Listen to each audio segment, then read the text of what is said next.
अल्लाह ताला ने सिर्फ एक ही दिन को पसंद फरमाया, वो है दीन इस्लाम। जब ये कुरान मजीद की आयत जब नाज़िल हुई तो आप सल्लल्लाहु अलैहि वसल्लम और हज़रत अबू बकर के ज़माने के बाद हज़रत उमर जब खलीफतुल मोमिनीन हुआ करते थे, उस वक्त अल्लाह के रसूल सल्लल्लाहु अलैहि वसल्लम और हज़रत अबू बकर का विसाल हो गया था। तो यहूद और नसारा के चंद लोग हज़रत अबू बकर सिद्दीक़ के हज़रत उमर के पास आए और कहा कि उमर, हमारे कुरान मजीद के अंदर कैसी आयत है, और अगर वो आयत हमारे तौरात या ज़बूर के अंदर नाज़िल हो जाती तो हम उस दिन को ईद का दिन मनाया करते थे। तो हज़रत उमर रज़ियल्लाहु अन्हु को जब मालूम हुआ कि कुरान मजीद की आयत है, तो हज़रत उमर ने उन यहूद और नसारा को कहा कि मुझे अच्छी तरह याद है कि मैदान अरफात के अंदर ये कुरान मजीद की आयत नाज़िल हुई थी और हमारे लिए ईद का दिन है। जैसे अपने उल्टे हाथ पर मस्जिद नमरा या आप अपने उल्टे हाथ पर देख सकते हैं, हज का जो खुतबा दिया जाता है वो इसी मस्जिद के अंदर दे दिया जाता है। और एक वक्त में 80,000 से ज्यादा उजाले कराम इस मस्जिद के अंदर नमाज अदा कर सकते हैं। ये मस्जिद सिर्फ हज के अय्याम में खोल दी जाती है। जितने भी मसाइल आप देखेंगे अरफात, मीना, मुज़दलिफा के अंदर, वो सारी मस्जिदें हज के अय्याम में ही खोल दिए जाते हैं। और इस मस्जिद की खासियत ये है कि इसका जो मिंबर है, जो खुतबा दिया जाता है, वो मैदान अरफात से बाहर दिया जाता है।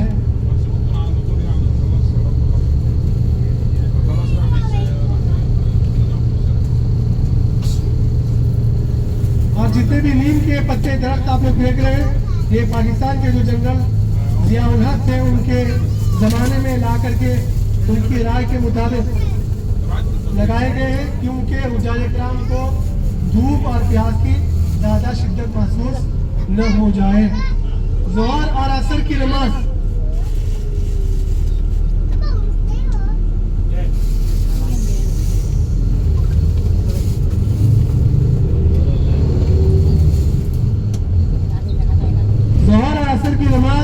ज़ोहर के वक्त में 2-2 रकात जमा बैन सलातैन असर।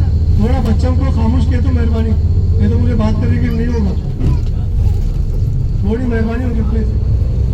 अपने सीधे हाथ पर देखो, आपको जितना भी ये मैदान सीधे हाथ पर नजर आ रहा है वो पूरा का पूरा मैदान अरफात है। और एक रिवायत में आता है इसको मैदान आदू भी कहा जाता है। माशर का जो मैदान होगा, इंसाफ का जो मैदान होगा, मैदान माशर, वो भी मैदान अरफात ही होगा। हज़रत आदम अलैहिस्सलाम से लेकर क़यामत तक जितने भी बंदे दुनिया के अंदर आएंगे, उनका जो सवाल जवाब का जो दौर चलेगा वो इसी मैदान के अंदर चलेगा। और इसके आस पास के जो पहाड़ है, इनके पहाड़ों का तस्करा भी कुरान मजीद के अंदर मौजूद है। औज़ु बिल्लाहि मिनश शैतानिर रजीम, बिस्मिल्लाहिर रहमानिर रहीम।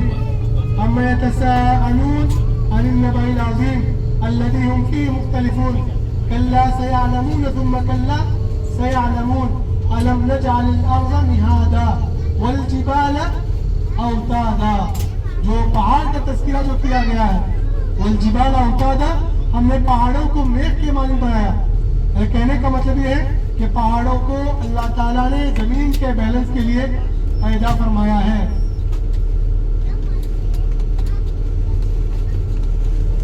वल जिबाल औतादा का जो तस्करा अल्लाह ताला ने कुरान मजीद के अंदर फरमाया है, वो मुफस्सिरीन कहते हैं कि मैदान अरफात के आसपास अड़ोस पड़ोस में जितने भी पहाड़ हैं, वो उन पहाड़ों के बारे में अल्लाह ताला ने इरशाद फरमाया है। अगर किसी मैदान को मैदान आदिल भी कहा जाता है। इंसाफ का जो मैदान होगा वो यही मैदान होगा। तो अल्लाह से दुआ है, थोड़ा खामोश करो यार, बच्चों को तो सामने भेज दो, मैं कटिंग करता हूँ।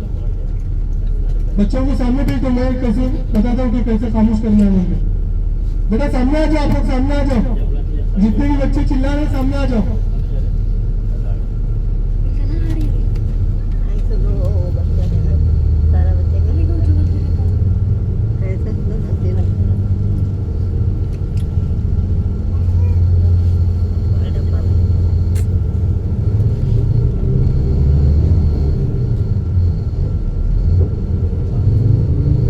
ड्राइवर लोग भी ना बात करते हैं तो उसको भी थोड़ा सा डिस्टर्ब होता है बात करने के लिए, तो उन लोगों को हम कुछ नहीं बोल सकते क्योंकि पूरी गाड़ी उनके हाथ में रहती है ना, वो हिसाब से हम काम चला लेते हैं। थोड़ा मेहरबानी होगी इंशाल्लाह। तो मैं आप लोग बता रहा था जो मैदान है, मैदान महशर, कल महशर का जो मैदान है, इसी मैदान में हमको जमा किया जाएगा। इसीलिए अल्लाह से दुआ करें कि अल्लाह ताला हम लोगों का आसान हिसाब फरमाए। अल्लाहुम्मा हासिबना हिसाब यसीरा, या अल्लाह हमारा आसान हिसाब फरमा, इसकी हम दुआ करें। और मैदान अरफात के अंदर जो अरफात का दिन होता है, 9 ज़िलहिज्जा का जो दिन होता है, उस वक्त अल्लाह ताला आसमानी दुनिया में आ जाते हैं। कहने का मतलब ये है कि अल्लाह ताला लोगों के बिल्कुल करीब आ जाते हैं और जो भी दुआएं मांगते हैं वो दुआएं अल्लाह ताला कबूल फरमाते हैं। अल्लाह सल्लल्लाहु अलैहि वसल्लम ने भी मैदान अरफात के अंदर दुआएं मांगी, अल्लाह ताला ने उन दुआओं को कबूल फरमाया था। हज़रत अल्लाह सल्लल्लाहु अलैहि वसल्लम ने एक ही हज किया और 3 उम्रे किए थे और चौथा उम्रा पूरा न हो सका।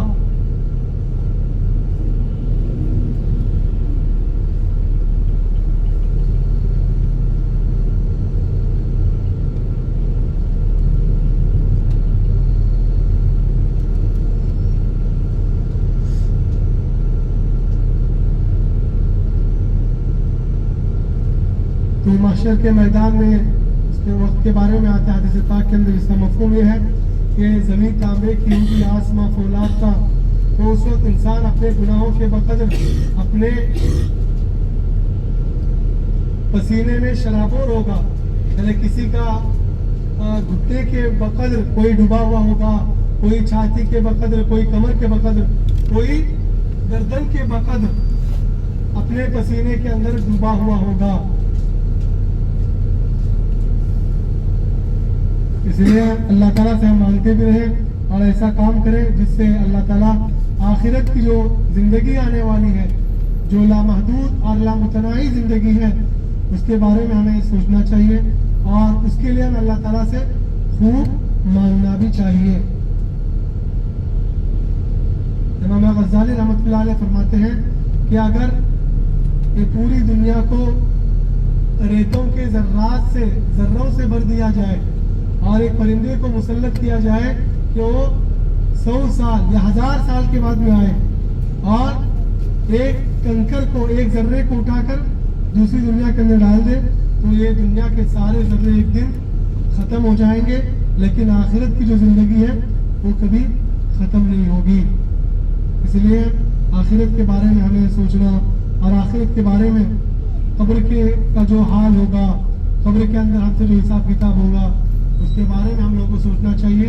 और जो चीज़ें अल्लाह ताला ने हमें जिसके बारे में फरमाया कि इन चीज़ों को आप करना चाहिए, जिसको अम्र बिल मारूफ यानी नेकी का हुक्म जो करना या नेकियों के काम का करना और बुराइयों से बचना, ये चीज़ें इंसान के अंदर अगर आ जाएगी तो दुनिया की रग़बत और दुनिया की मोहब्बत हमारे दिलों से कम हो जाएगी और आखिरत की जो ज़िंदगी है और आखिरत के अंदर जो मराहिल आने वाले हैं उसकी ज़िंदगी, उसके लिए आमाल करना हमारे लिए आसान होगा। सब करेंगे इंशाअल्लाह।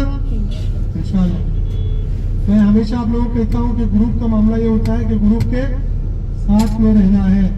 जो वक्त आप लोगों को दिया जाए उस वक्त के मुताबिक सारी चीज़ें आप लोगों को करना है। अभी इंशाअल्लाह फिर मक्के से हम मदीने जाएंगे, फिर मदीने की ज़ियारत है, फिर हो सकता है कि आप लोग ताइफ भी आ जाए। तो जो भी वक्त आप लोगों को दिया जाता है ना, वो वक्त को आप लोगों को है ना फॉलो करना कंपलसरी है, क्योंकि हमने सुना है कि जापान के अंदर कंपनी अगर 5 मिनट के अगर डिले हो जाए तो एक बार मोहलत देते हैं, दूसरी मरतबा उसको अपने काम से निकाल देते हैं। यानी लेट का मतलब वो कहते हैं कि इस दुनिया से चला गया। जब इस दुनिया से आप चले जा रहे हैं तो फिर आप हमारे कंपनी के अंदर आपका कोई वैल्यू नहीं है, कोई अहमियत नहीं है, क्योंकि आपके पास में वक्त की अहमियत नहीं है तो हमारे पास भी आपकी अहमियत नहीं है। इसीलिए हदीस पाक के अंदर अल्लाह सल्लल्लाहु अलैहि वसल्लम फरमाते हैं कि अल-वक़्तु अस्मनु मिन अज़-ज़हब, के वक्त ये सोने से ज्यादा कीमती है, क्योंकि सोना अगर गुम हो जाए,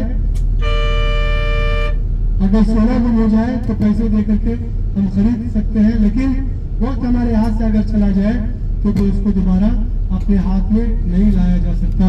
इसलिए जितनी हम वक्त की कदर करेंगे, वक्त हमारी इंशाल्लाह उतनी ही कदर करेगा। सब करेंगे ना इंशाल्लाह।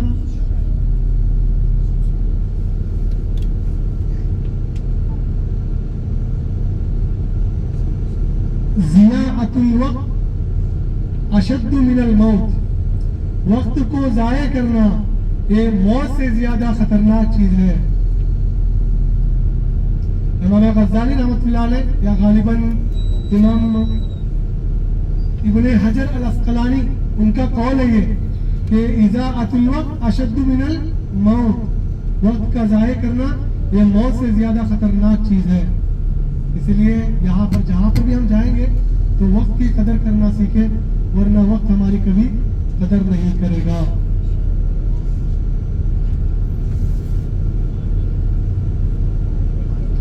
हुज्जाज कराम ज़ोहर और असर को ज़ोहर के वक्त में 2 रकात ज़ोहर और 2 रकात असर की नमाज पढ़ करके इस मैदान से निकलते हैं, और मगरिब और इशा को इशा के वक्त में मैदान मुज़दलिफा के अंदर अदा करते हैं। मगरिब की 3 ही रकात अदा की जाती है और इशा, मगरिब की 3 रकात और इशा की 2 रकात जो नमाज अदा करना है वो मैदान मुज़दलिफा के अंदर। तो वहाँ पर रात का क़ियाम, खुले आसमान में रात को गुजारना, और शैतान को जो कंकरी मारी जाती है वो भी मैदान मुज़दलिफा से चुन करके ले जाना ये अफजल है।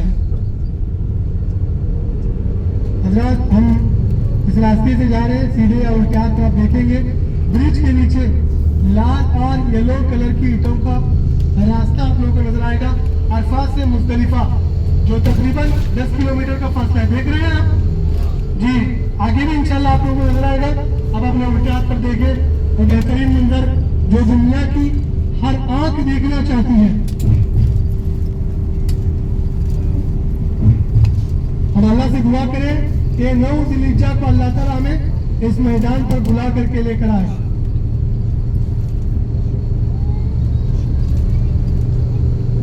जी पैदल जो हुज्जाज कराम होते हैं इन रास्तों से चलते हैं, और बस के ऊपर जो हुज्जाज कराम हमारी तरह जाते हैं, और तीसरा ट्रेन के जरिए से। आजाद ब्रिज के नीचे आप लोग देखें उल्टे हाथ पर या सीधे हाथ पर आपको लाल और येलो कलर की ईंटों का रास्ता नजर आ जाएगा। जी ये अल्फाज से मुज़दलिफा तकरीबन 10 किलोमीटर का फासला है। हुज्जाज कराम चल करके इन रास्तों से आगे जाते हैं।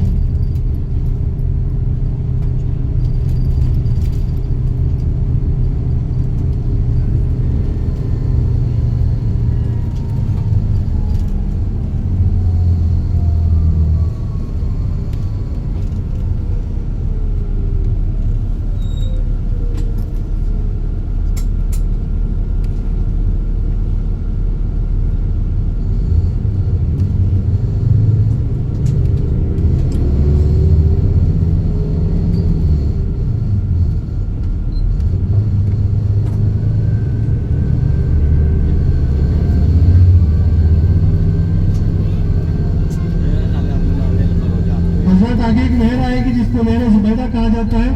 आपको सीधे हाथ पर आप लोगों को नजर रखना है। उसका वाकया ये है कि हारून रशीद रहमतुल्लाह अलैह के ज़माने में, जिनको खलीफा खामिस भी कहा जाता है, तो उनके ज़माने में एक नई खातून हुआ करती थी हज़रत जुबैदा। तो उन्होंने ख्वाब के अंदर देखा मक्का मुकर्रमा के अंदर लोग भूख और प्यास की वजह से शहीद हो रहे, अपने दम को तोड़ रहे हैं। तो हज़रत हारून रशीद रहमतुल्लाह अलैह जब उनके बाद में निकाह का पैगाम भेजा तो महर के तौर पर उन्होंने इस नहर को मांगा था, और मुल्के बगदाद और इराक के रास्ते से होकर ताइफ के रास्ते से आज से तकरीबन 1200 साल पहले 800 किलोमीटर के फासले से ये नहर निकाली गई थी। और हाल में तक ये नहर यानी ये पानी मुल्के इराक और बगदाद के रास्ते से आया करता था, और मक्का मुकर्रमा के अंदर लोगों को, हाजियों को इन पानी से सैराब कराया जाता था। इसीलिए इस नहर को नहर जुबैदा कहा जाता है। देखिए इस्लाम के अंदर औरतों ने भी दीन का काम किया है। जरूरी नहीं है कि अगर मर्द हो और मर्द दीन का काम करे, ऐसा जरूरी नहीं है। अल्लाह ताला ने औरतों से यहाँ तक के परिंदों से भी अबाबील के जरिए से भी अल्लाह ताला ने दीन का काम किया है।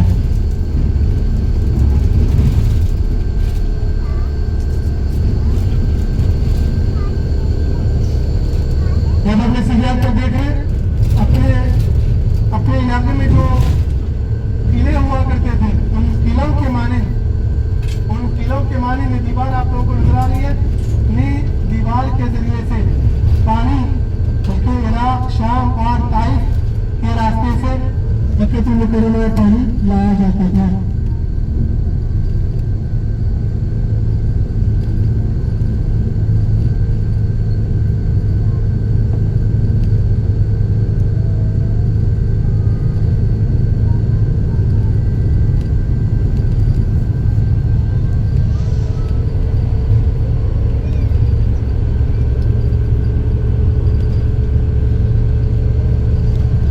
उल्टे हाथ पर देखें आप लोगों को मेट्रो भी नजर आएगी। ये चलाते रहते क्योंकि उजाले कराम के लिए उस वक्त के लिए तैयारी है जो आज के अय्याम में उजाले कराम इन ट्रेनों के जरिए से आते हैं और आकर के अपने हज को पूरा करते हैं। ये चंद लम्हों में इंशाअल्लाह हम मैदान मुज़दलिफा के अंदर दाखिल हो जाएंगे। अपने उल्टे हाथ पर आप लोगों को नजर रखना है। मेट्रो का सबसे पहला स्टेशन मुज़दलिफा का आप लोगों को नजर आएगा। मुज़दलिफा के अंदर उजाले कराम बल्कि दुनिया का बड़े से बड़ा बादशाह भी अगर आएगा तो उसको खुले आसमान में रहना, खुले आसमान में रह करके पूरी रात यहाँ पर बिताएगा। और मगरिब और इशा को इशा के वक्त में उजाले कराम कोई इशा की नमाज के वक्त यहाँ पहुँचता है और कोई रात के 10, 12, 2, 3 बजे तक पहुँचते रहते हैं क्योंकि अरफात से मुज़दलिफा जो चल करके भी आज आते हैं उनको आने के लिए भी देरी होती है।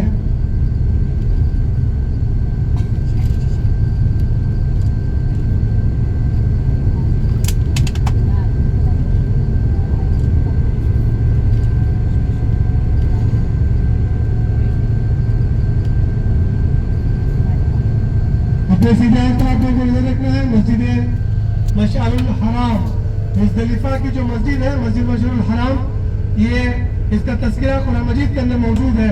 अपने सीधे हाथ पर देखें अल्लाह सल्लल्लाहु अलैहि वसल्लम ने यहाँ पर बाकायदा क़ियाम फरमाया। अल्लाह सल्लल्लाहु अलैहि वसल्लम ने जो दुआएं अरफात के अंदर मांगी वो दुआएं कबूल हुई और जो दुआएं बच गई थी अल्लाह सल्लल्लाहु अलैहि वसल्लम ने उम्मत के लिए इस जगह पर उन दुआओं को मांगा था। अपने सीधे हाथ पर आप लोगों को नजर रखना है और ये भी सिर्फ हज के अय्याम में मस्जिद खोल दी जाती है। अब इन जगहों पर अल्लाह ताला से दुआ करते हुए जाए कि जिस तरह से अल्लाह तूने हमें उम्रे के लिए कबूल फरमाया, मक्के की ज़ियारत के लिए कबूल फरमाया, मदीने की ज़ियारत के लिए कबूल फरमाया, ऐ अल्लाह तो हमें हज के लिए भी कबूल फरमा। अल्लाह ताला से ना दुआएं हमें मांगते जाना है। अपने सीधे हाथ पर आप लोगों को नजर रखना है ये मस्जिद मशअरुल हराम जहाँ पर अल्लाह सल्लल्लाहु अलैहि वसल्लम ने क़ियाम फरमाया और उम्मत के लिए जो दुआएं मांगी अल्लाह ताला ने उन दुआओं को कबूल फरमाया। और सीधे हाथ पे आप देखें आप लोगों को जो रास्ता मैंने अरफात के पास दिखाया था वो रास्ता यहाँ पर आकर खत्म हो जाता है। पूरा का पूरा खाली मैदान, खाली और चटियल मैदान में दुनिया के अमीर से अमीर आदमी और बड़े से बड़ा बादशाह भी इसके अरकान हज के अरकान में से रुकनी है कि वो खाली आसमान से यहाँ पर रुकेगा।